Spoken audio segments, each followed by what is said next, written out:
પુત્ર 5મો શ્લોક કૌસલ્યેયો દૃશોપાતો વિશ્વામિત્ર પ્રિય શ્રુતિ ઘ્રાણમ પાતો મખત્રાતા મૂકમ સૌમિત્રિવત્સલ કૌસલ્યેયો દૃશોપાતુ વિશ્વામિત્ર પ્રિય શ્રુતિ એટલે કૌશલ્યાના પુત્ર શ્રીરામ મારી 2 આંખની રક્ષા કરો, 2 આંખની રક્ષા કરો. ઘ્રાણમ પાતુ મખત્રાતા મુખમ સૌમિત્રી વત્સલ વિશ્વામિત્રના પ્રિય એવા રામ મારા 2 કાનની રક્ષા કરો, મારી નાસિકાની રક્ષા કરો અને મારા મુખની રક્ષા કરો. એટલી વાતો અહીંયા રક્ષા કરવાની વાત કરી છે. વાલ્મીકી રામાયણ શરૂ થયું અને 499મો દિવસ આજે. 499 દિવસ પહેલાં આપણે રામાયણની શરૂઆત કરી હતી. આજે આપણે ઉત્તરકાંડના સર્ગ 61 અને 65, 61 થી 65 એટલે 5 સર્ગને આપણે ગઈકાલે નમસ્કાર કર્યા.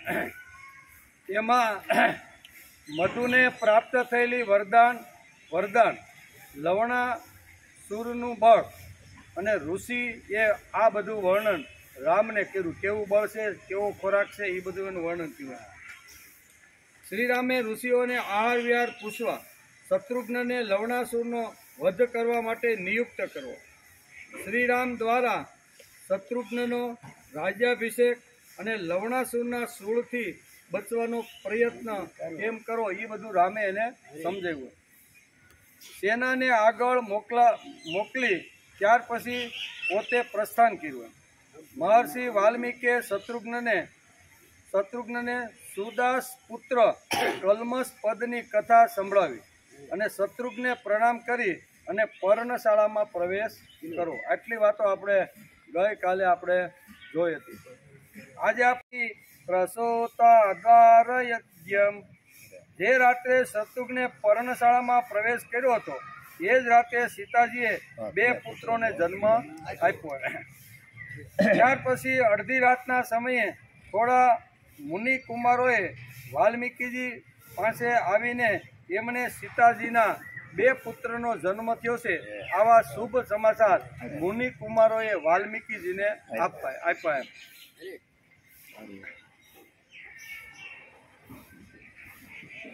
મુનિકુમારો કહે છે કે હે ભગવાન, શ્રી રામચંદ્રજીના ધર્મપત્નીએ 2 પુત્રોને જન્મ આપ્યા છે. તેથી મહાતેજસ્વી મહર્ષિ તમે એમની બાળ ગ્રહ જનિત બાધા નિવૃત્ત થાય એવી રીતની તમે એની રક્ષા કરવા.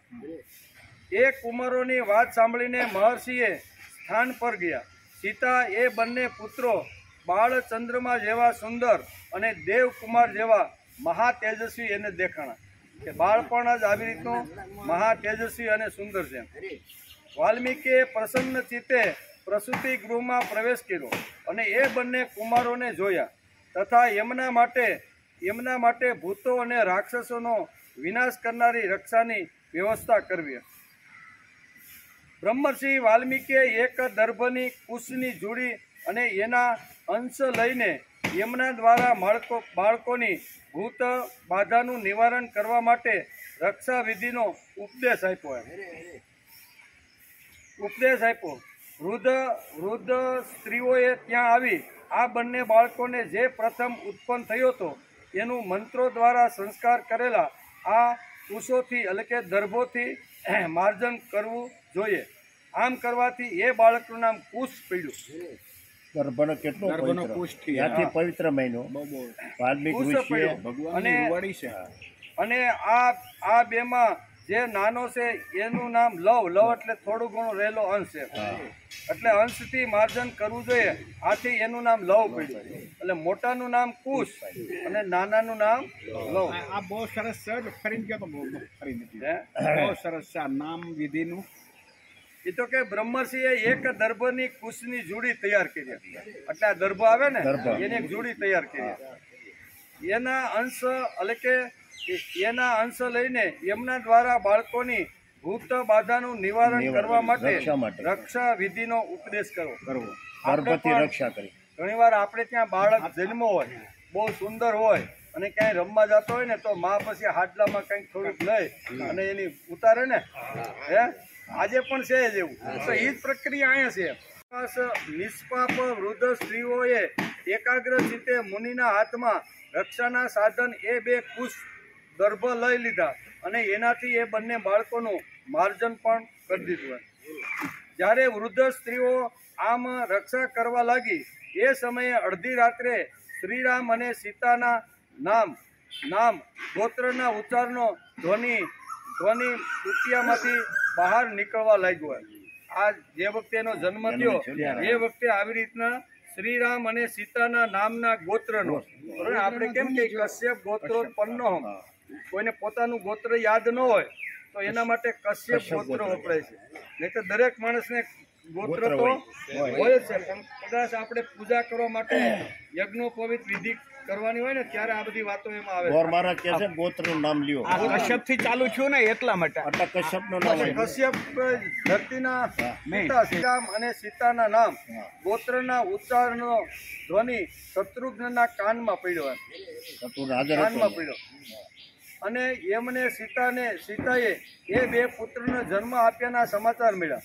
ત્યારે સીતાની પર્ણશાળામાં ગયા અને કહ્યું, માતાજી, આ મોટા સૌભાગ્યની વાત છે કે હું અત્યારે મથુરા તરફ જઈ રહ્યો છું અને રસ્તામાં રાત રોકાણો અને વાલ્મીકીના આશ્રમમાં રહેવાનું મને સૌભાગ્ય મળ્યું. એ જ રાત્રે તમે માતાજી 2 બાળકોને જન્મ આપ્યો છે. આમ લક્ષ્મણ બોલે, ઓલા શત્રુઘ્ન બોલે. મહાત્મા શત્રુઘ્ન એ સમયે એટલા પ્રસન્ન હતા કે એમની એ વર્ષા ઋતુની શ્રાવણની રાત પડવારમાં પસાર થઈ ગઈ. સવાર થતાં પૂર્વાહન કાળનું કાર્ય સંધ્યાવદન વગેરે કરીને મહાપ્રતાપી શત્રુઘ્ન 2 હાથ જોડીને મુનિને નમસ્કાર કરી અને વિદાય લઈ અને પશ્ચિમ દેશ તરફ ચાલી નીકળ્યા. કારણ કે એને તો નિશ્ચિત સમયે ત્યાં મથુરામાં પહોંચવાનું હતું. એટલે મહાયશસ્વી રાજા શત્રુઘ્ને ત્યાં ચવન વગેરે મુનિઓની સાથે સુંદર કથા વાર્તા દ્વારા સમય ગાળીને નિવાસ કર્યો હતો. બધા ઋષિઓ એની જોડે છે, બધા ઋષિઓ આવ્યા હતા ને, એણે કીધું. આ રીતે રઘુકુળના પ્રમુખ વીર મહાત્મા રાજકુમાર શત્રુઘ્ન ત્યાં બેઠેલા, એટલે કે ત્યાં એકઠા થયેલા ચવન વગેરે મુનિઓની સાથે વિવિધ પ્રકારની કથાઓ સાંભળતા રહીને 2 દિવસમાં યમુના કિનારે રાત વિતાવતા પહોંચી ગયા. રસ્તાની અંદર એકાદી પાછી રાત થઈ અને યમુના કિનારે અહીંયા કથા વાર્તા સાંભળતા મુનિ પાસેથી ત્યાં પહોંચી ગયા. ઇત્યાર્થે શ્રીમદ રામાયણે વાલ્મીકે આદિ કાવ્યે ઉત્તરકાંડે ષટ્ શિષ્ટ સર્ગ સમાપ્ત. આ રીતે શ્રી વાલ્મીકી રચિત આર્ષ રામાયણ આદિ કાવ્યના ઉત્તરકાંડમાં 67મો સર્ગ સમાપ્ત થયો. 67મા સર્ગની અંદર 17 શ્લોક હતા. બહુ નાનો છે. શત્રુઘ્ન અત્યારે વાલ્મીકીના આશ્રમમાં રહ્યો છે, બરાબર. એનું સ્વાગત પણ કર્યું છે અને પર્ણશાળાની અંદર રાત્રિ રોકાણ માટેની વ્યવસ્થા પણ કરી છે. રાત્રિના 12 વાગે પર્ણશાળામાં અહીંયા સીતા અને રામના ગોત્રનો અવાજ સાંભળ્યો એટલે શત્રુઘ્નને નક્કી થઈ ગયું કે સીતાએ બાળકોને જન્મ આપ્યો છે. ત્યાં જ નાના ઋષિકુમાર બાળકો આવી અને શત્રુઘ્નને પણ આ સમાચાર આપ્યા. ખૂબ આનંદમાં આવી ગયો. માતાજીને નમસ્કાર કરી અને શું કહેવાય, ઋષિઓ એની સાથે હતા, ચવન ઋષિ વગેરે, એની સાથે વાર્તાલાપ કરતા યમુનાના તટ ઉપર પહોંચી જવું. અત્યારે શત્રુઘ્નને સમજાવે છે કે વિચિત્ર વસ્તુ હું તને સમજાવું છું કે સ્ત્રીના પેટમાં તો બાળકનો જન્મ થાય, પણ આ પુરુષના પેટે અહીંયા માધાનતાનો જન્મ થયો છે. અને કેવી રીતનો થયો છે, ત્યાં મંત્રેલું જે શું કહેવાય જળ હતું, જે ગંગાજળ, એ પોતે પી ગયો એટલે એના ગર્ભો રહ્યો. એટલે કે યજ્ઞીય પાણીનું પ્રશાસન કર્યા પછી યુવાનસના પેટે ગર્ભ રહ્યો. માધાનતાની વિચિત્રતા એ છે કે તે પુરુષના પેટે જન્મ્યો. ઓપરેશનથી માધાતાનો જન્મ થયો છે. મા વગર પુત્ર જન્મો એવું વિચિત્ર દર્શન અત્યારે રામાયણમાં, મહાભારતમાં અને પુરાણમાં અને વેદની અંદર 4 જગ્યાએ આવી રીતની આ માધાનતા નામની કથા આવે છે. દરેક શું કહેવાય શાસ્ત્રની અંદર માધાનતા નામની કથા આવે છે. અહીંયા વાલ્મીકીએ પણ માધાનતાની કથા ચવન દ્વારા અત્યારે શત્રુઘ્નને સમજાવી રહ્યા છે. મહાવિનાનો જન્મ. માધાનતા કંઈ સામાન્ય રાજા નથી એમ શત્રુઘ્ન કહે છે. ભલે પુરુષના પેટે ઓપરેશન કરીને આ બાળક ધીમે ધીમે મોટું થવા લાગ્યું. તે વેદોમાં પણ માન્ય છે. માધાનતાને માં જ નથી તો સ્તનપાન કોણ કરાવે? ત્યાં પાછી મુશ્કેલી ઊભી થઈ. આવું ભાગવતની અંદર વેદવ્યાસે પણ લખ્યું છે. ઇન્દ્ર ભગવાને તેને સંભાળ્યો છે. એવું કે ઇન્દ્ર ભગવાને તેને સંભાળ્યો છે. તેથી મામ ધાતા સંતુષ મામ ધાતા એટલે મામ ધાતા છે એનું જો તમે વ્યવસ્થિત કરો તો માધાનતા શબ્દ એવું થાય. પહેલું આમાં પુરુષને પેટે માધાનતાનો જન્મ થયો છે. એમાં ચવન મુનિ અહીંયા શત્રુઘ્નને માધાનતાની કથા સંભળાવતા આ વાત એને સમજાવે છે. માધાનતા એક શૂરવીર અને પ્રભાવી રાજા હતો, એમાં સંદેહ નથી. આ માધાનતાનું વર્ણન વેદો પુરાણોની અંદર ઘણી જગ્યાએ આવે છે. આજે રામાયણમાં પણ ચવન મુનિના દ્વારે આ માધાનતાની કથા અત્યારે શત્રુઘ્નને સમજાવી રહ્યા છે. કહેવાનું તાત્પર્ય એ છે કે માધાનતાનું વર્ણન બધી જગ્યાએ વાંચવા મળે છે. માધાનતા બહુ પ્રભાવશાળી રાજા હતો. જે લોકો ઇતિહાસ સંશોધકો છે એના માટે શાસ્ત્રોમાં જુદા જુદા પુંજોનું વર્ણન આવે છે. એ પુંજ માયલો એક હતો માધાનતા એમ કે છે. અનેક પ્રકારના એટલે કે પુંજો છે. ગુણવંતો વિશ્વમ આર્યમ કરવાવાળા આર્યો એ આવા પુંજોને આત્મસાત કર્યો હતો ને એમાંનો એક રાજા હતો એનું નામ હતું માધાનતા. જુદા જુદા માનવ પુંજો હતા અને તે પ્રત્યેકમાં લાખોની વસ્તી હતી. તેમાં દસ્યુ, દાનવ, રાક્ષસ, વાનર, યક્ષ, કિન્નર, દ્રવિડ વગેરે 25થી વધારે આવી રીતની જાતિઓ હતી. અને એ જાતિમાંની એક જાતિ એટલે દસ્યુ અને રાજા હતો. ખૂબ જ દાન આપતો હતો. તેમની પાસે જે રીત હતું તે માધાતા સંસ્કૃતિને માટે વાપરતો હતો એવું વર્ણન શાસ્ત્રોની અંદર લખ્યું છે. માધાનતા શક્તિશાળી અને પરાક્રમી રાજા હતો. અલૌકિક પુરુષ હતો. તેમની પાસે રહેલું જે ધન છે, સંપત્તિ છે એ દસ્યુઓને સુસંસ્કૃત બનાવવા માટે તેણે વાપર્યું છે. મહાભારત, ભાગવત, વેદ અને રામાયણ આ ચારે ચાર ગ્રંથોની અંદર માધાનતાનું વર્ણન આવે છે. અલગ અલગ રીતે અલગ અલગ ઋષિએ થોડુંક આમ તેમ કરી અને બધાનું વર્ણન કર્યું છે. આવો જે માધાનતા છે એનું વર્ણન ચવન મુનિ કરતા કહે છે કે એ પૃથ્વીપતિ નરેશે સંપૂર્ણ પૃથ્વીને પોતાના અધિકારમાં કરીને અહીંથી દેવલોક ઉપર વિજય પ્રાપ્ત કરવાનો પ્રયત્ન કે હવે ઘણા બધાને મેં જીતી લીધા છે, હવે દેવલોકમાં જઈને ઇન્દ્રને પણ જીતી આમ કરી વિચાર કરી અને રાજા માધાનતાએ જ્યારે દેવલોક ઉપર વિજય પ્રાપ્ત કરવાનો પ્રયત્ન આરંભો ત્યારે ઇન્દ્ર અને મહાયશસ્વી દેવતાઓ ભયભીત થઈ ગયા કે આ બધા ઉપર વિજય મેળવે છે અને સ્વર્ગમાં આવીને અમારા ઉપર વિજય મેળશે તો અમારી ખુરશી પણ ખાલી થઈ છે. આજુબાજુ બધા દેવતાઓ સાથે ઇન્દ્ર થોડાક આવી રીતના ભયભીત થઈ ગયા. હું ઇન્દ્રનું અડધું સિંહાસન એટલે કે હું ઇન્દ્રનું અડધું સિંહાસન અને યમનું અડધું રાજ્ય પડાવીને ભૂમંડળને રાજા બનીને દેવતાઓ દ્વારા વંદિત થઈને રહીશ. આવી પ્રતિજ્ઞા કરી એમણે સ્વર્ગલોક ઉપર ચડાઈ કરવાનો પ્રયત્ન કર્યો. સ્વર્ગ મારે પ્રાપ્ત કરવાનો. એમના ભૂંડા આશયને જાણીને પાક શાસન ઇન્દ્રએ યુવાનચ્છ માધાનતાની પાસે ગયા અને તેમને શાંતિપૂર્વક સમજાવતા એમણે આ પ્રમાણે કીધું. ઇન્દ્ર આવ્યા અને માધાનતાને કે ભાઈ તું ખોટી રીતે સ્વર્ગ ઉપર ચડાઈ કરીને અમારું રાજ્ય લેવા માંગે છે. હજી પૃથ્વી ઉપર એવા ઘણા રાજાઓ છે કે જે તે હજી જીતા નથી. એ જીતી લે પછી આવી તો વાત બરોબર છે. અહીં તો ઘણા બધા રાજા ઘણા બધા આવી રીતના છે અને તું મારી પાસે લડવા માટે આવ્યો છો એ વાત ખોટી છે. અહીંયા કોણ?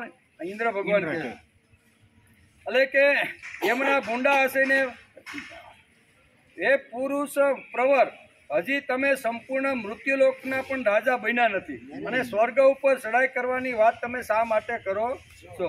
આખી પૃથ્વીને વશમાં કર્યા વિના દેવતાઓનું રાજ્ય કઈ રીતે લેવા તમે ઈચ્છો છો? અહીંયા પ્રશ્ન અત્યારે કરે છે. હે વીર, જો સંપૂર્ણ પૃથ્વી તમારા કબજામાં થઈ જાય તો પછી તમે અમારા ઉપર ચડાઈ કરી અને સ્વર્ગને પ્રાપ્ત કરી અને ઇન્દ્રની ગાદી ઉપર બેસો તો બરોબર છે, અને વાહનો સાથે મહારાજ માધાનતા હણાગ્યો. હે સૌમ્ય, એ સૂળની શક્તિ અસીમ છે અને સર્વાધિક છે. તેથી મેં તમને આ લવણાસુરના હાથમાં રહેલું જે સૂળ છે એ સૂળની શક્તિ તમને મેં સમજાવી. જેમ અત્યારે ચવન મુનિ અત્યારે શત્રુઘ્નને આ વાત કહી, આટલી એની અંદર તાકાત છે અને સૂળને હિસાબે ગમે તે રાજાને ખલાસ કરી નાખે એવી તાકાત એની અંદર છે. એમ ચવન મુનિ કહે છે કે હે રાજન, કાલે સવારે જ્યાં સુધી એ રાક્ષસ તે અસ્ત્રને ન લે ત્યાં સુધી ઝડપ કરીને તમે ચોક્કસ એનો વધ કરી શકશો. આમ અવશ્ય તમારો વિજય થશે. એમ ચવન મુનિ અત્યારે અહીંયા શત્રુઘ્નને આ સલાહ આપે છે કે હાથમાં સૂળ ન લે એ પહેલા જો તમે ત્યાં પહોંચી જાઓ તો જ તમે એના ઉપર વિજય પ્રાપ્ત કરશો. એકવાર એના હાથમાં જો સૂળ આવી ગયું તો પછી તમે જીવિત પાછા અયોધ્યા જઈ શકશો નહીં. એમ અત્યારે ચવન મુનિ અત્યારે શત્રુઘ્નને કહે છે. તમારા દ્વારા આ કાર્ય સંપન્ન થતાં સમસ્ત લોકનું કલ્યાણ થશે. હે નરશ્રેષ્ઠ શત્રુઘ્ન, આમ મેં તમને દુરાત્મા લવણનું બધું પરાક્રમ જણાવી દીધું અને એના સૂળની અસીમ અને ઘોર શક્તિનો પણ પરિચય આપી દીધો. હે પૃથ્વીનાથ, ઇન્દ્રના પ્રયત્નથી એ જ સૂળ દ્વારા રાજા માધાંતનો વિનાશ થયો. આટલો શક્તિશાળી અને પૃથ્વીપતિ કહેવાય એવા રાજા માધાંતનો આ સૂળ દ્વારા લવણાસુરે એનો નાશ કરી નાખ્યો. તેથી મેં તમને આટલી કથા આ સમજાવી છે. હે મહાત્મન, કાલે સવારે જ્યારે એ સૂળ લીધા વિના જ માંસનો સંગ્રહ કરવા માટે જ્યારે જંગલમાં નીકળે ત્યારે તમે એનો વધ કરી નાખશો, એમાં સંશય નથી. હે નરેન્દ્ર, તમારો વિજય અવશ્ય થશે જો એના હાથમાં સૂળ નહીં હોય તો. શું કે છે? એટલે એ ઘરમાંથી જ્યારે શિરામણ કરવા માટે જ્યારે જંગલમાં જાય, બરાબર, શિકાર એટલે શિરામણ એમ, ત્યારે તમારે એને તમારો વધ કરી નાખવાનો છે. ઇત્યાર્થે શ્રીમદ રામાયણે વાલ્મીકે આદિ કાવ્યે ઉત્તરકાંડે સપ્તષ્ટમ સર્ગ સમાપ્ત. આ રીતે શ્રી વાલ્મીકી નિર્મિત આર્ષ રામાયણ આદિ કાવ્યના ઉત્તરકાંડમાં 67મો સર્ગ સમાપ્ત થયો. 67મા સર્ગની અંદર આટલી વાતો આવી. ચવન મુનિને જ્યારે પૂછ્યું કે લવણાસુરમાં કેટલી તાકાત છે, એની પાસે કયું અસ્ત્ર છે અને એણે કયા કયા રાજાઓનો આવી રીતનો સહાર કર્યો છે, એમાં તમે થોડીક મને વાત કરો. એમાં માધાંતાનું દ્રષ્ટાંત કે ઈક્ષ્વાકુ વંશની અંદર આવી રીતના માધાંતા નામના તમારા કુળમાં એક રાજા થઈ ગયા, પૃથ્વીના પતિ કહેવાના, આખી પૃથ્વીને જીતી લીધી અને છેલ્લે લવણાસુરને મારવા માટે ગયા ત્યારે એની પાસે આ સૂળ નામનું ભગવાન શિવજીનું આપેલું જે અસ્ત્ર હતું એનાથી માધાંતાને અને સૈન્ય આખાને ખલાસ કરી નાખ્યો. આ બળની બધી વાત એને સમજાવે છે. તેથી તમારે જયમ સાકાક્ષંતામ શોભમ વ્યતીતા રજની શીઘ્રમ શત્રુઘ્નસ્ય મહાત્મન. આમ કથા કહી રહેલા અને શુભ વિજયની આકાંક્ષા રાખનારા એ મુનિઓની વાતો સાંભળતા મહાત્મા શત્રુઘ્નની એ રાત તો જોતામાં વીતી ગઈ. રાત્રે પ્રશ્ન કર્યો હતો અને આ પ્રશ્નનો ઉકેલ એને મળી ગયો અને એ વાત સાંભળતા રાત વીતી ગઈ છે.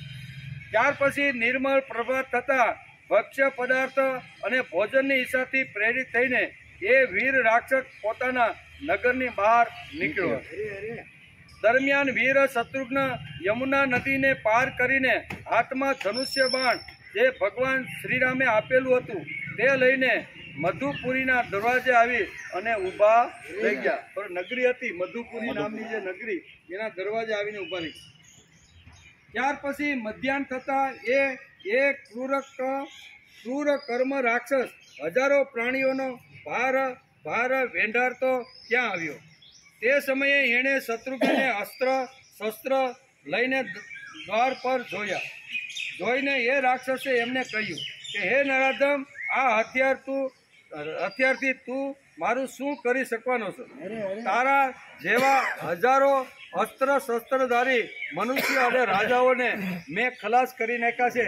આ તારા ખભા ઉપર જે બાણ છે એ મારું કાંઈ બગાડી શકવાનો નથી. આમ અત્યારે આ લવણાસુર અત્યારે અહીંયા શત્રુઘ્નને જોઈને આ પ્રમાણે વાત કરે છે. હે પુરુષાધમ, આજનો આ મારો આહાર પણ પૂરતો નથી. દુર્મતિ તું સ્વયં મારા મુખમાં આવી જા, બસ હું તારો ખોરાક ખાઈને આથી આહારની શરૂઆત કરું.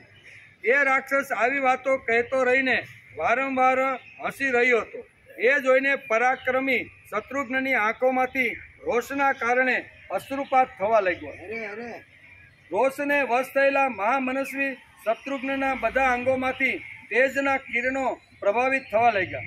તે સમયે અત્યંત ક્રોધિત થયેલા શત્રુઘ્ને એ નિશાસને કહ્યું કે હે દુર્બુદ્ધિના દુષ્ટ રાક્ષસ, હું તારી સાથે દ્વંદ્વ યુદ્ધ કરવા ઈચ્છું છું. હું મહારાજ દશરથનો પુત્ર અને પરમ બુદ્ધિમાન રાજા શ્રીમાનનો નાનો ભાઈ છું. મારું નામ શત્રુઘ્ન છે અને કાર્યથી પણ હું શત્રુઘ્ન છું, એટલે કે શત્રુઓનો સંહાર કરનાર. મારું નામ જ શત્રુ છે અને શત્રુઓનો સંહાર કરનાર. અત્યારે એટલે કે તારો વધ કરવા માટે અયોધ્યામાંથી ઘણા સમય પહેલા નીકળીને આજે તારા દરવાજા પાસે હું આવ્યો છું. ક્યાંય જઈ શકતો નથી એમ અત્યારે શત્રુઘ્ન કહે છે. એમના આમ કહ્યા પછી શત્રુઘ્નને એ રાક્ષસે જાણે ઠેકડી કરતો હોય એમ કહ્યું કે હે દુર્મતિ, સૌભાગ્યની વાત છે કે આજે તું સ્વયં મને મળી ગયો અને મારે બહુ આહાર માટે દૂર જવું પડ્યું નહીં. દરવાજા પાસે આવીને ઊભો તું રહી ગયો. હે દુષ્ટ બુદ્ધિના નરાધમ, આ શત્રુઘ્ન માટે આ વાપરે. રાવણ નામનો રાક્ષસ મારી માસી શૂર્પણખાનો ભાઈ હતો. ઓળખાણ આપે છે. હું કે અહીંયા હું કે શત્રુઘ્ને પોતાની ઓળખાણ આપીને હું કે દશરથનો વધ કરવા માટે જ અહીંયા આવ્યો છું. તેથી તું મારા માટે દ્વંદ્વ યુદ્ધ કર. આવો જ્યારે લલકાર જ્યારે શત્રુઘ્ન કરે છે ત્યારે સામે આ લવણાસુર કહે છે કે એ દુષ્ટ બુદ્ધિ નરાધમ, રાવણ નામનો રાક્ષસ મારી માસી શૂર્પણખાનો ભાઈ હતો, જેણે તારા ભાઈ રામે એક જ સ્ત્રીને માટે હણી નાખ્યો હતો. એટલું જ નહીં, એમણે રાવણના કુળનો સંહાર કરી નાખ્યો હતો. છતાં પણ મેં એ બધું સહન કરી લીધું. તમારા બધા દ્વારા કરવામાં આવેલા નિરાદરને સામે રાખીને પ્રત્યક્ષ જોઈને પણ તમારા બધા પ્રત્યે એ વિશેષ રૂપી ક્ષમાભાવનો પરિચય આપ્યો છે. જે નરાધમ ભૂતકાળમાં મારો સામનો કરવા આવ્યા હતા એ બધાને મેં તણખલાની જેમ તુચ્છની જેમ બધાને ઉડાડી દીધા. માધાનતા નામનો જે પૃથ્વીપતિ પોતાને કેવડાવે છે એવો રાજા પણ એકવાર મારી સામે આવ્યો તો મારા શૂળથી મેં એની સેના અને એને પણ યમપુરી પહોંચાડી દીધું હતું. તું તો સામાન્ય હાથમાં ધનુષ એક મનુષ્યના રૂપમાં આવ્યો છો, તું મારું કાંઈ બગાડી શકવાનો નથી. આમ અત્યારે લવણાસુર એને કહે છે. જેવો ભવિષ્યમાં આવશે એમની પણ આવી દશા કરી નાખી. અત્યાર સુધી જે રાજાઓ મારી સાથે લડવા માટે આવ્યા એ બધાની દશા તો મેં ખરાબ કરી નાખી છે. હવે પછી પણ જો ભવિષ્યમાં કોઈ રાજા મારો સામનો કરવા અથવા મારી સામે યુદ્ધ કરવા માટે આવશે તો એ બધાની દશા હું અત્યારે તારી જેમ કરવાનો છું ને એમ એની પણ કરી નાખવાનો છું. આમ અત્યારે અહીંયા લવણાસુર અત્યારે કહે છે. દુર્મતિ, તારી યુદ્ધની ઈચ્છા છે ને તો હું તને હમણાં યુદ્ધનો અવસર આપું છું. તું 2 ઘડી ઊભો રહે. ત્યાં સુધી હું પણ મારું અસ્ત્ર એટલે કે શૂળ લઈને આવી જાઉં. તને બહુ ઈચ્છા થતી હોય, ચટપટી થતી હોય તો હું તારી સાથે જેનું અસ્ત્ર મારે જોઈએ છે તેવા અસ્ત્રને પહેલાં જ હું સજ્જ કરી દઉં, પછી યુદ્ધનો અવસર આપીશ. આ સાંભળીને શત્રુઘ્ન તરત બોલ્યા, હવે તું મારા હાથમાંથી જીવતો બચીને શૂળ સુધી પહોંચી શકવાનો નથી એમ. કારણ કે રામે પણ ભલામણ કરી હતી અને ચવન મુનિએ પણ આ જ ભલામણ કરી હતી. એકવાર લવણાસુરના હાથમાં જો શૂળ આવી જશે તો તમારો વિજય નિશ્ચિત નથી એમ.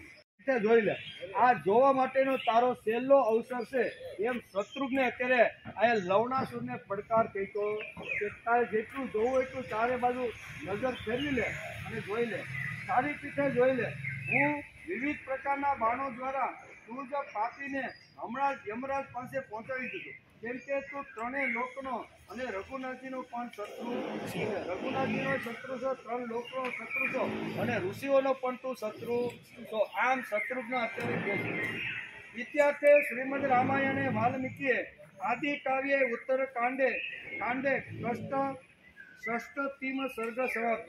આ રીતે શ્રી વાલ્મીકી રચિત આર્ષ રામાયણ આદિ કાવ્યના ઉત્તરકાંડમાં 68મો સર્ગ સમાપ્ત થયો. 68મા સર્ગમાં વાલ્મીકીએ આટલી વાતો લખી છે. અને અત્યારે લવણાસુરના દરવાજા ઉપર મધુ નામની જે રાજધાની હતી ત્યાં આવી રીતનો આવીને ઊભો રહી ગયો છે. જે પ્રમાણે ઋષિઓએ એને સલાહ આપી હતી એ પ્રમાણે જે પ્રમાણે રામે આખી રાત એને ભલામણ કરીને કીધું હતું કે ભાઈ તું જાતો તો ખરો, પણ મેં આવી રીતની વાતો ઋષિઓ પાસેથી સાંભળી છે, તેથી આ કોઈનાથી મરે એવો નથી. ભગવાન શિવજીના દ્વારા એના પિતાને પ્રાપ્ત થયેલું આ શૂળ છે. અને ભગવાન શિવજીએ ખુદ પોતે આપેલું છે કે જે શત્રુ પર તમે આનો પ્રહાર કરશો એ શત્રુને મારીને પાછું એ શૂળ તમારી પાસે આવી જશે. તેથી જતા જતા આખી રાત વીતી ગઈ. ચવન મુનિએ પણ આ જ ભલામણ કરી છે. માધાનતાનું આખું દ્રષ્ટાંત આપીને સમજાવવાનો પ્રયત્ન કર્યો છે કે માધાનતા નામનો પૃથ્વીપતિ રાજા હતો. એણે પણ આવી રીતના લવણાસુરને મારી અને પૃથ્વી પોતાના કબજામાં કરવાનો પ્રયત્ન કર્યો હતો. એ પણ આવી રીતના યુદ્ધ માટે આવ્યો હતો, પણ લવણાસુરે એ આ શું કહેવાય શૂળથી એનો સંહાર કરી નાખ્યો. તમારે પણ સવારે એ જ્યારે પોતાના મહેલમાંથી જ્યારે બહાર નીકળે ત્યારે મહેલના દરવાજા પાસે તમારે ઊભું રહી જવાનું છે. અને એના હાથમાં જ્યારે શૂળ ન હોય ત્યારે તમે એના ઉપર પ્રહાર કરીને તમે એને ખલાસ કરી નાખ્યો. આવું જ્યારે ચવન મુનિએ કીધું હતું એ જ પ્રમાણે અત્યારે શત્રુઘ્નને બધું યાદ આવે છે. શત્રુઘ્ન ચવન મુનિને યાદ કરતા કહે છે કે ઋષિએ જે રસ્તો બતાવ્યો છે એ રસ્તા ઉપર ચાલી અને લવણાસુરનો મારે વધ કરવો જોઈએ. અને પહેલો પડકાર કર્યો શત્રુઘ્ને કે હું તારી સાથે દ્વંદ્વ યુદ્ધ કરવા માટે આવ્યો છું, અને દ્વંદ્વ યુદ્ધ કરવાનું હોય તો તું મારી સામે આવી જા. લવણાસુર કહે છે હમણાં 2-5 મિનિટ તમે જાળવો, હું મારા મહેલમાં જાઉં. અને મહેલમાં જઈને મારું શત્રુઘ્ન સમજી ગયા છે કે જો આ અત્યારે હાથમાંથી જો સટકી જશે ને તો મારું મૃત્યુ નક્કી છે. તેથી અહીં કહે છે કે દુશ્મન સામે આવે, શત્રુ સામે આવે ને તો શત્રુ સામે આવે તો એને છોડવો જોઈએ. આ સિદ્ધ તેજસ્વી હતા. તેમણે પોતાના ઉપર આવી રહેલા એ બહુ સંખ્યક વૃક્ષોમાંથી દરેક વૃક્ષને નમેલી ગાંઠના 3 અથવા 4 બાણ મારીને અનેક પ્રકારના ટુકડાઓ કરી નાખ્યા. પછી પરાક્રમી શત્રુઘ્ને એ રાક્ષસ પર બાણોની ઝડી વરસાવી દીધી, પરંતુ એ નિશાચર એનાથી વ્યથિત કે વિચલિત ન થયો. ત્યારે બળ પરાક્રમ લવણે હસતા હસતા એક વૃક્ષ ઉપાડ્યું અને એ શૂરવીર શત્રુઘ્નના માથા ઉપર માર્યું. એના પ્રહારથી શત્રુઘ્નના બધા અંગ શિથિલ થઈ ગયા અને એમને મૂર્છા આવી ગઈ. વીર શત્રુઘ્નના પડી જવાથી ઋષિઓ, દેવતાઓ, ગંધર્વો અને અપ્સરાઓમાં મોટો હાહાકાર મચી ગયો. શત્રુઘ્નને ભૂમિ પર પડેલા જોઈને લવણ સમજો કે આ હણાઈ ગયો છે. તેથી અવસર મળવા છતાં એ રાક્ષસ ન તો પોતાના ઘરમાં ગયો કે ન તો ત્રિશૂળ લઈ આવ્યો.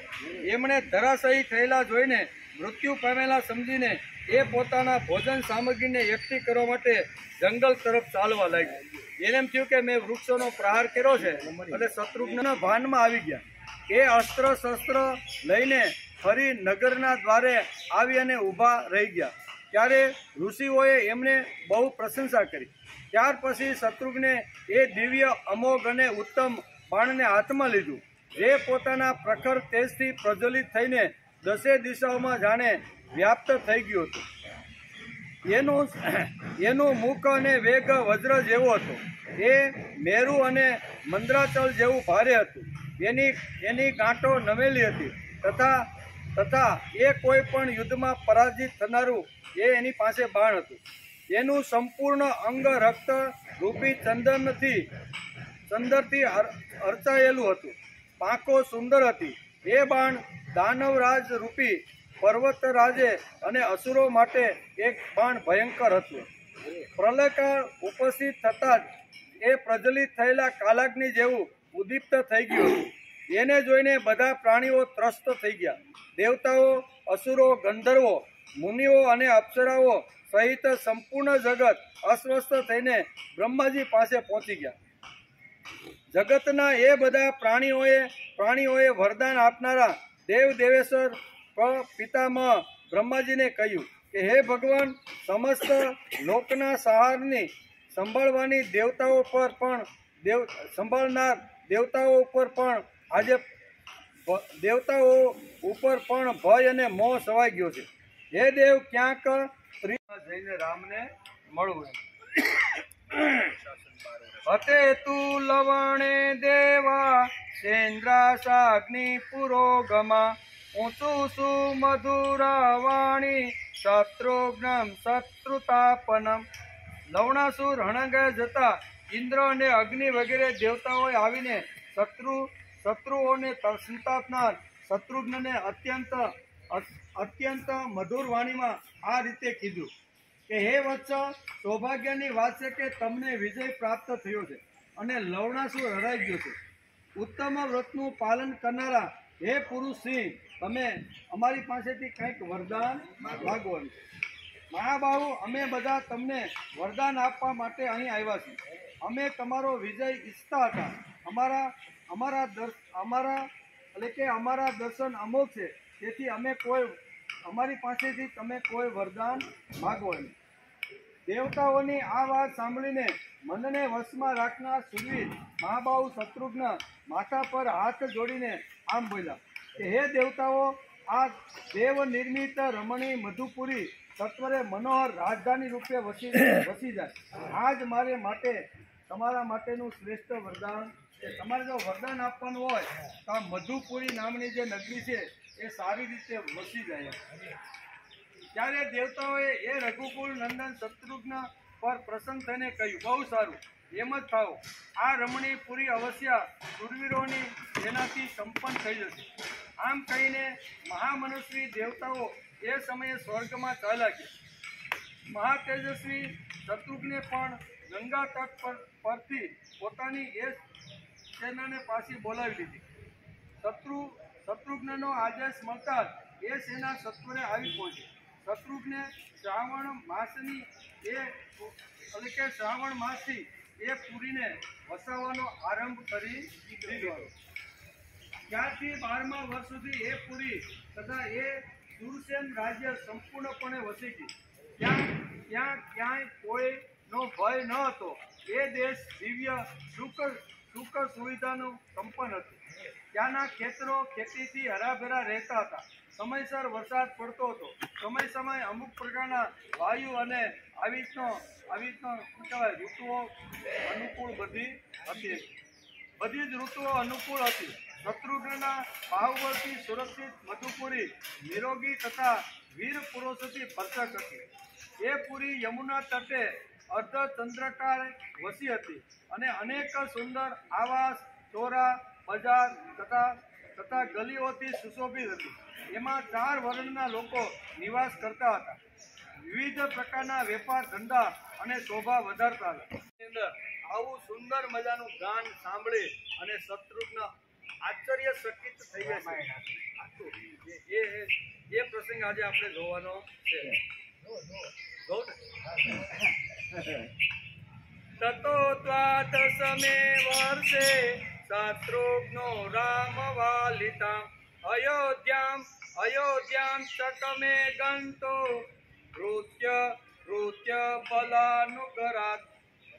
ત્યાર પછી 12મા વર્ષે થોડાક સેવકો સાથે સૈનિકોને સાથે લઈને શત્રુઘ્ને શ્રી રામ લલિત અયોધ્યા જવાનો વિચાર કર્યો. તતો મંત્રી યુરાગચ્છ બલ મુખ્યતિ નિર્વસ જગામ હય મુખ્યેત રથાનામ ચ સતેન ચ. તેથી પોતાના મુખ્ય મંત્રીઓ તથા સેનાપતિઓને પાછા વાળીને પુરીની રક્ષા માટે ત્યાં રાખીને સારા ઘોડાઓ ધરાવતા સૌ રથો સાથે અયોધ્યા તરફ ચાલ્યા. થોડાક સૈનિકોને લીધા અને થોડાક સૈનિકોને મધુપુરીનું રક્ષણ કરવા માટે રોકી દીધા. મહાયશસ્વી રઘુકુળ નંદન શત્રુઘ્ન યાત્રા કર્યા પછી રસ્તામાં 7-8 નક્કી કરેલા ગણ્યા ગાંઠિયા સ્થાનોમાં પડાવ નાખતા રહીને વાલ્મીકી મુનિના આશ્રમે અને રાત્રે ત્યાં જ રોકાયા. રાત્રિ પણ ત્યાં જ ઓકે, ઘણા બધા 7 દિવસ લખે જાય, 6-7 દિવસ રાત્રિની વટાવીને વાલ્મીકીના આશ્રમમાં આવે છે. એ પુરુષ પ્રવર રઘુવીરે વાલ્મીકીજીના ચરણોમાં પ્રણામ કરીને એમના હાથે પાદ્ય અદ્ય વગેરે આતિથ્ય સત્કારની સામગ્રી ગ્રહણ કરી લીધી. ત્યાં મહર્ષિ વાલ્મીકીએ મહાત્મા શત્રુઘ્નને સંભળાવવા માટે જાત જાતની હજારો સુમધુર કથાઓ કહેવાનો પ્રારંભ કરી દીધો. સમય પસાર કરવા માટે ગમે ત્યાં જવાનો નહીં. કાવ્ય શાસ્ત્ર વિનોદેન કાલો ગચ્છતિ ધીમતા વ્યસનેન ચ મૂર્ખાણામ નિંદ્રયા કલહેનવા. આવું સરસ મજાનું કાવ્ય વિનોદમાં એક શ્લોક છે. કેવો છે કે કાવ્ય શાસ્ત્ર વિનોદેન કાલો ગચ્છતિ ધીમતા વ્યસનેન ચ મૂર્ખાણામ નિંદ્રયા કલહેનવા. આમાં 2 પ્રકારના લોકોનું વર્ણન આ શ્લોકની અંદર શાસ્ત્રકારોએ કર્યું છે કે સજ્જન પુરુષ હોય, સારો હોય, સાત્વિક હોય, પ્રામાણિક હોય, પુરુષાર્થ કરી પાટું મારીને રોટલો પેદા કરીને પોતાનો યોગક્ષેમ ચલાવતો હોય, આવા સાત્વિક અને સજ્જન એ માણસને જ્યારે સમય મળે છે, વધારાનો સમય, કાંઈ 24 કલાક કોઈ કાંઈ કામ ધંધો કે ખાતો પીતો બેઠતો, સજ્જન પુરુષનો સમય તો આવી રીતનો કાવ્ય શાસ્ત્ર અને વિનોદમાં જાય છે. જ્યારે દુર્જન માણસ છે એની પાસે પણ ફાલતુ કલાકો 2-4 તો હોય છે. તો ક્યાં વાપરે? તો અહીંયા શાસ્ત્રકારોએ લખ્યું છે કાં તો નિંદ્રામાં વાપરે, કાં તો કલહ કરવામાં વાપરે અને કાં તો વ્યસનમાં. 3 વાતો લખી છે. કાવ્ય શાસ્ત્ર વિનોદેન કાલો ગચ્છતિ ધીમતા વ્યસનેન ચ મૂર્ખાણામ નિંદ્રયા કલહેનવા. કાં તો વ્યસનમાં, કાં તો નિંદ્રમાં અને કાં તો કલો એટલે બીજાના ગામ ગપાટા મારી અને બાકડા ઉપર 12 વગાડવા. 9 વાગે બેસી જાય અને ગામ ગપાટા મારતા બાકડા ઉપર 12 વાગ્યા સુધી 3 કલાક ગઈ કે નહીં? તો સજ્જન અને દુર્જન માણસનું વર્ણન અહીં શાસ્ત્રકારોને વાલ્મીકીએ જબરજસ્ત કર્યું છે. શત્રુઘ્ન જાણતા હતા, બરાબર ને, કે મને મળેલો જે સમય છે અત્યારે હું આશ્રમની અંદર આવી ગયો છું, તો હવે મારો સમય બીજે ન બગાડતા વાલ્મીકીના પગ પાસે, એના ચરણો પાસે બેસી અને શાસ્ત્રો અથવા આવી કથાઓ જે સાંભળી અને મારો જીવન વિકાસ કરવાનો છે. રામાયણ આપને આ સમજાવે છે. ફાજલ પડેલા સમયને કોઈ જગ્યાએ ખોટો આપણું જીવન બરબાદ થાય અથવા આપણા જીવનને નુકસાન થાય એવી જગ્યાએ વાપરવાનો નથી. એટલે અહીં વાલ્મીકી લખે છે અને શત્રુઘ્ન વિચાર કરે છે કે આશ્રમમાં તો આવી ગયો, પાદ્યથી પૂજન કર્યું, અતિથિ સત્કાર પણ કર્યો અને અતિથિ સત્કાર થયા પછી વાલ્મીકીના ચરણોમાં બેસી અને નાની મોટી કથાઓનો વાલ્મીકી આરંભ કરે છે અને એક કથા અહીંયા શત્રુઘ્ન સાંભળતા જાય છે. ત્યાં મહર્ષિ વાલ્મીકીએ મહાત્મા શત્રુઘ્નને સંભળાવવા માટે જાતની હજારો સુમધુર કથાઓ કહેવાનો પ્રારંભ કર્યો. પછી એમણે લવણ વધ વિશે કહ્યું. લવણાસુરને હણીને તમે ખૂબ જ મોટું કામ કરીને આવ્યા છો. એને પછી કારણ કે મહાપુરુષો હોય એ સમાધિ લગાડે એટલે આ કોણ અને ક્યાંથી આવ્યો છે, શું કરવા આવ્યો છે, એ બધી એ તપસ્યાના બળથી આવી રીતની ઋષિઓની અંદર તાકાત હતી. તેથી ગુપ્તચરો એ કદાચ માહિતી આપી પણ હોય, પણ સમાધિ દ્વારા એ જાણે છે કે આ શત્રુઘ્ન શું કામ કરીને આવ્યો છે. તેથી અહીંયા શત્રુઘ્નની સામે વાતો કરતા કહે છે કે તમે એક સુંદર અને ખૂબ જ જે કોઈ ન કરી શકે એવું મોટું કામ કરીને તમે આવ્યા છો. પછી એમણે લવણવધ વિશે વાત કરી કે લવણાસુરને હણીને તમે બહુ મોટું અને દુષ્કર કર્મ કર્યું છે. હે સૌમ્ય, મહાબાહુ લવણાસુર સાથે યુદ્ધ કરીને અનેક મહાબળી રાજાઓ, સેના અને વાહનો સહિત હણાઈ ગયા છે. હે પુરુષશ્રેષ્ઠ, એ જ પાપી લવણાસુર તમારા દ્વારા અનાયાસે જ હણાઈ ગયો છે. લવણાસુરના કારણે જગતમાં જે ભય સવાઈ ગયો હતો એ તમારા પરાક્રમથી બધા શાંત થઈ ગયા અને ન હતું, તેથી એની સામે કોઈ જોઈ શકતું નહીં. આ ભય મોટામાં મોટો સમાજ અને રાજાઓને હતો, પણ તમે એનું આવી રીતનું યમપુરી પહોંચાડીને આવ્યા છો એટલે સમાજ એકદમ નિર્ભય થઈ ગયો છે. એમ વાલ્મીકી અત્યારે શત્રુઘ્નને કહે છે. રાવણનો ઘોર વધ માટે પરાક્રમથી કરાયો હતો, પરંતુ આ મહાન કાર્ય તો તમે વિના પ્રયત્ને સિદ્ધ કરી નાખ્યું. રાવણનો આવી રીતનો રાવણને મારવા માટે તો આવી રીતના 100 યોજન પાર કરીને રામને જવું પડ્યું હતું. મોટા સૈન્યનો આધાર લેવો પડ્યો હતો, બરોબર ને? આવા મોટા મોટા હનુમાન જેવા જે સૈન્યો હતા એનો સાથ લઈને રાવણને રામે માર્યો, એમાં હું બહુ મોટું માનતો નથી. પણ તમે તો વગર હથિયારે, બરોબર ને, આવી રીતના એક જ બાણથી તમે લવણાસુરને તમે હણી નાખ્યો છે. ન કોઈ સૈન્ય, ન કોઈ આવી રીતના તમારી સાથે રહેલા તમારું મંત્રીમંડળ, તમે એકલે હાથે તમે એનો વધ કરી નાખ્યો છે. લવણાસુરના હણાઈ જવાથી દેવતાઓને ઘણી પ્રસન્નતા થઈ છે. તમે સમસ્ત પ્રાણીઓ અને સંપૂર્ણ જગતનું પ્રિય કર્યું છે. હે નરશ્રેષ્ઠ શત્રુઘ્ન, હું ઇન્દ્રની સભામાં બેઠો હતો.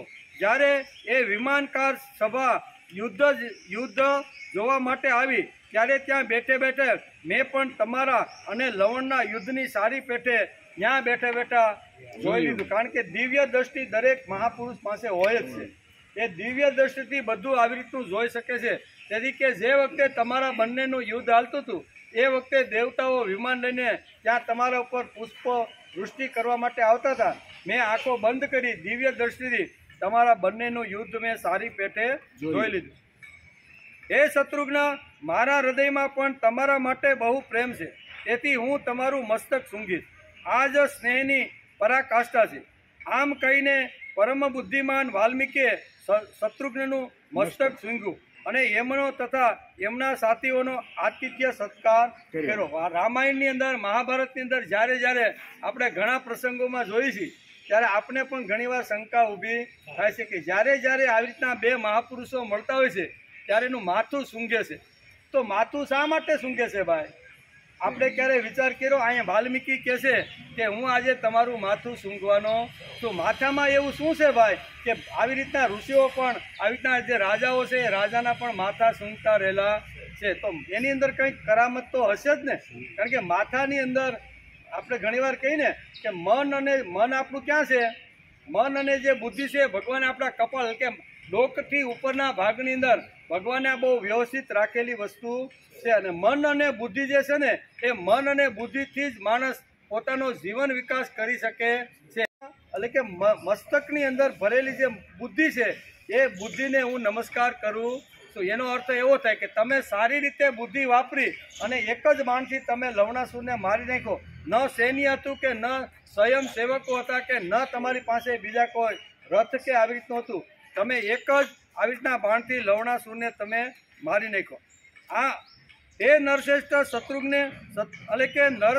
શત્રુઘ્ને ભોજન કર્યું અને એ સમયે શ્રી રામચંદ્રજીના ચરિત્રનું ક્રમશઃ વર્ણન સાંભળ્યું, જે ગીતની મધુરીના કારણે અત્યંત પ્રિય અને ઉત્તમ લાગતું હતું. બંને ભોજન કરવા માટે બેઠા છે અને ભોજન કરતા કરતા એણે અત્યારે રામનું ચરિત્ર, અયોધ્યાનું ચરિત્ર અને રાજગાદી ઉપર બેઠેલા રામના ગુણોનું વર્ણન સાંભળ્યું. એને એમ થયું કે આ અવાજ ક્યાંથી આવી રહ્યો છે? અત્યારે તો વાલ્મીકીનો આશ્રમ છે, નથી અહીંયા કોઈ આજુબાજુમાં, પણ છતાંય આ સુંદર સ્વરની અંદર આવી રીતના કાવ્ય કોણ ગાઈ રહ્યું છે?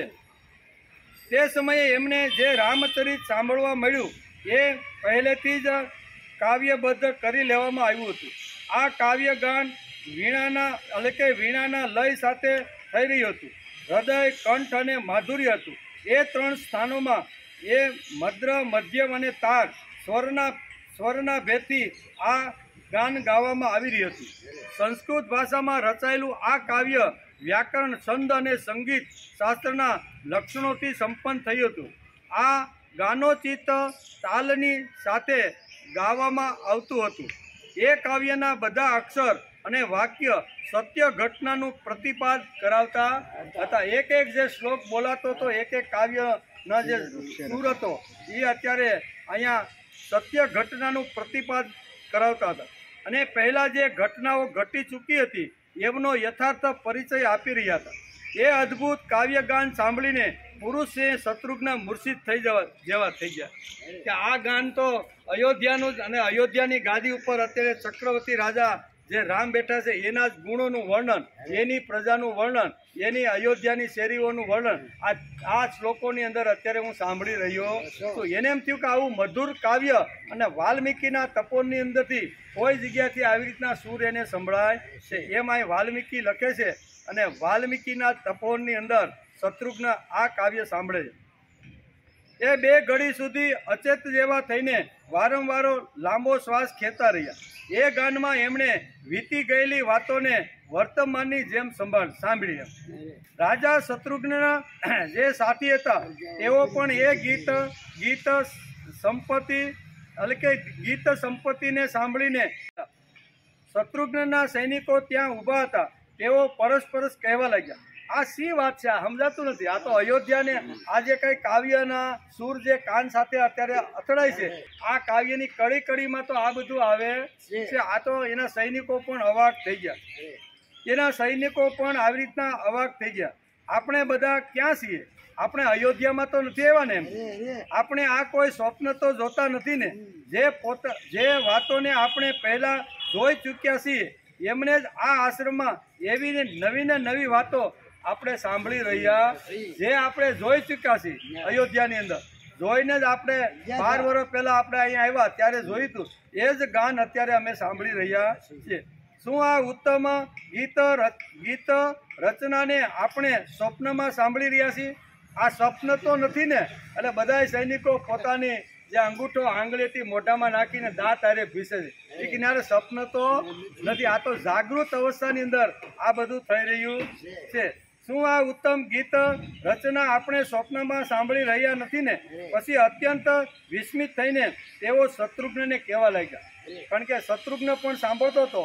અને અહીંયા આ વિષયમાં મુનિવર વાલ્મીકીજીને વિગતથી પૂછો. શત્રુઘ્ને કુતૂહલ ધરાવતા એ આ બધા સૈનિકોને કહ્યું કે મુનિના આ આશ્રમમાં આવી અનેક આશ્ચર્યજનક ઘટનાઓ વીતી રહી છે.